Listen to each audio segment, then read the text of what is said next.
Jesus se volta para eles e os repreende. Veja o que diz o verso 40.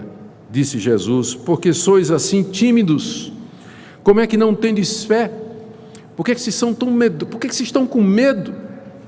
A timidez aqui pode traduzir como medo, não é? Por que vocês estão com medo? Por que vocês não têm fé? Com que base Jesus repreendeu os discípulos por isso? Porque, num certo sentido, eles tinham fé. Tanto é que eles foram acordar Jesus, não é? Se eles não crescem que Jesus podia fazer alguma coisa, eles não teriam ido a Jesus. Mas então por que Jesus os repreende pela falta de fé? Não é porque eles não foram procurá-lo, mas por conta da ansiedade, do medo, da aflição e do tormento da alma deles diante daquela emergência, diante daquele perigo. Jesus não tinha dito que eles iam para o outro lado? Então eles deviam ter confiado de que eles chegariam no outro lado. Eles chegariam no outro lado. Eles deveriam ter se lembrado de todos os milagres e do poder que Jesus tinha demonstrado até então. E que, portanto, Jesus era o Filho de Deus e que as águas do mar não poderiam tragar o Filho de Deus. Eles deveriam ter confiado e ficado tranquilos, e não cheios de medo, pavor e receio, porque aqui a essa altura, a angústia dos seus corações revelava uma deficiência na fé e na compreensão que eles tinham a respeito de Jesus. Recentemente eu publiquei nas mídias sociais um texto a respeito de ansiedade, e falando de como a gente deve procurar a paz de Deus que excede todo entendimento através da oração, aquela paz que Jesus prometeu: no mundo tereis aflições, mas tende bom ânimo, eu venci o mundo, deixo-vos a paz, a minha paz vos dou. A Bíblia está cheia de promessas de que Deus nos dá paz e tranquilidade no meio das aflições e das angústias. Uma pessoa, uma não, várias, nos comentários lá disseram assim: que o senhor não sabe o que é isso, e isso aí só resolve com remédio. Só remédio para resolver isso aí.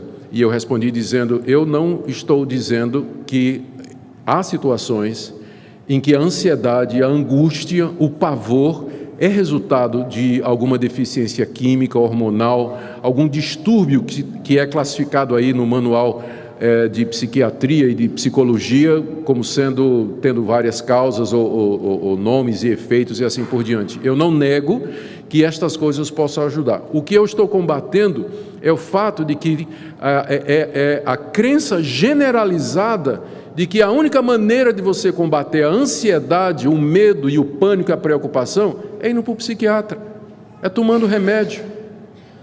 Quando claramente você percebe no relato bíblico de que muitas vezes a ansiedade é falta de fé, o pavor é falta de confiança em Deus. Eu não estou dizendo que toda vez é isso, mas eu estou dizendo que talvez mais do que a gente imagina, os crentes ficam apavorados, ansiosos e angustiados pela dificuldade de confiar em Deus, que é o caso aqui dos discípulos.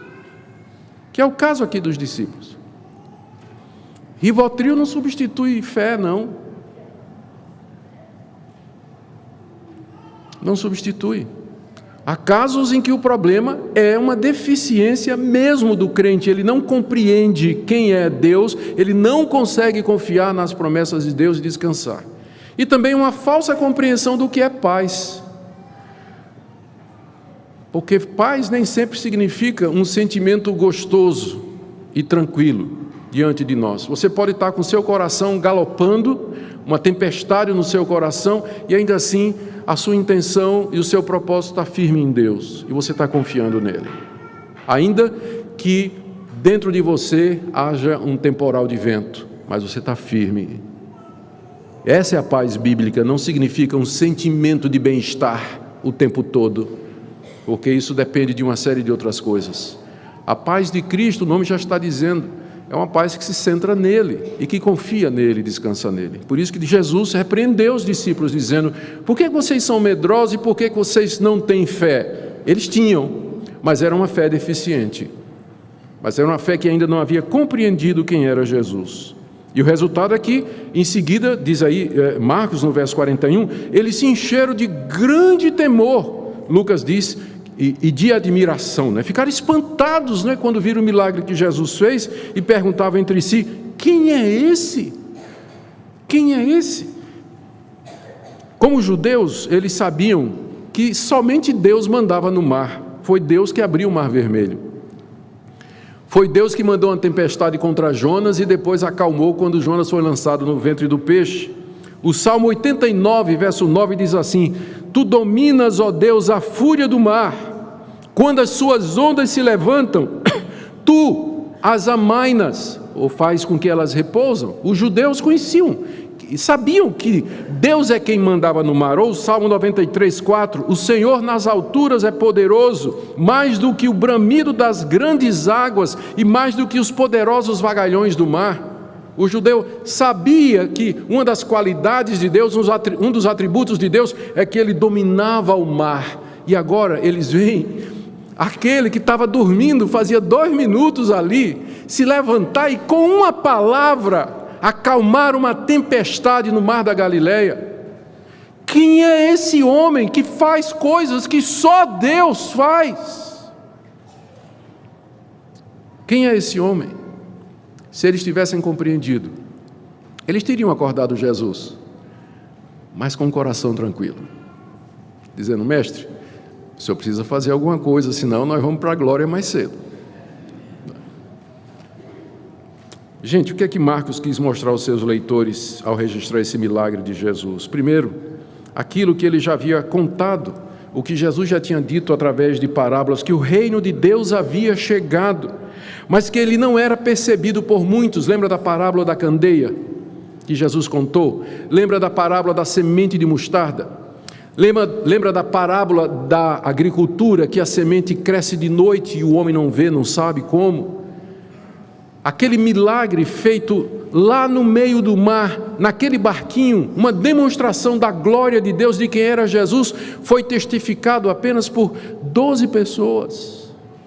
Enquanto que os outros barcos e a multidão nos extremos, eles não viram nada, não souberam de nada. É a natureza do reino de Deus, que não é visto por todos e não é conhecido por todos. É isso que esse milagre ilustra também. Ele também mostra a razão pela qual os discípulos, durante os 3 anos do ministério de Jesus, eles não saíram anunciando que Jesus era o Filho de Deus. É porque eles foram lentos em perceber isso. O Evangelho de Marcos registra várias vezes em que Jesus diz para os discípulos: vocês estão devagar, a ficha não caiu ainda, vocês não entenderam quem eu sou. Várias vezes. Eles demoraram em entender quem era Jesus. Eles só entenderam depois da ressurreição, quando Cristo apareceu e abriu o entendimento deles para eles perceberem o que dele estava escrito na antiga aliança. O alvo então desse milagre é mostrar a divindade de Jesus ao lado de sua plena humanidade. Aquele que estava dormindo, cansado, sobre um travesseiro, num barquinho no mar da Galileia, era o poderoso Filho de Deus. A humanidade e a divindade de Jesus colocados lado a lado ali. Por que isso é importante para os leitores de Marcos? Porque eles vão saber por que é que Jesus morreu. Jesus morreu porque era um homem que cansava, que dormia, que tinha fome. Mas aquele homem que morreu é o mesmo que comandava a natureza. Aquele que morreu na cruz é Deus e homem. Por isso a sua morte tem valor. Por isso a sua morte tem poder para salvar pecadores. Termino então com a palavra, primeiro, aos que estão nessa manhã aqui, caídos, desanimados, se sentindo culpados. Jesus é o poderoso Filho de Deus. Ele tem poder para perdoar os seus pecados, restaurar a sua vida. Ele é nosso eficiente intercessor diante de Deus. Creia nele, confie nele, descanse sua vida a ele. Talvez você esteja aflito, angustiado, atormentado por problemas, contrariedades dessa vida. Nosso Salvador tem todo poder no céu e na terra. Não seja tímido, mas creia nele, descanse nele.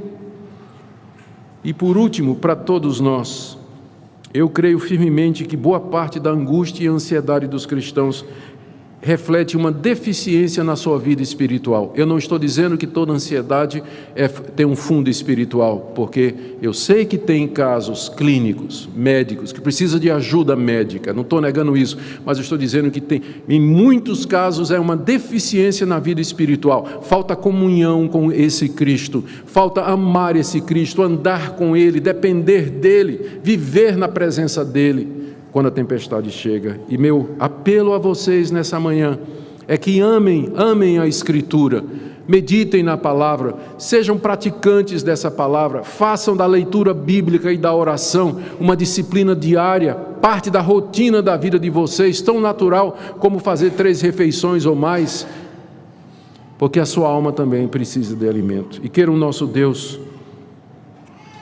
nos iluminar e fortalecer na fé que há no Senhor Jesus, nosso Senhor e Salvador. Amém?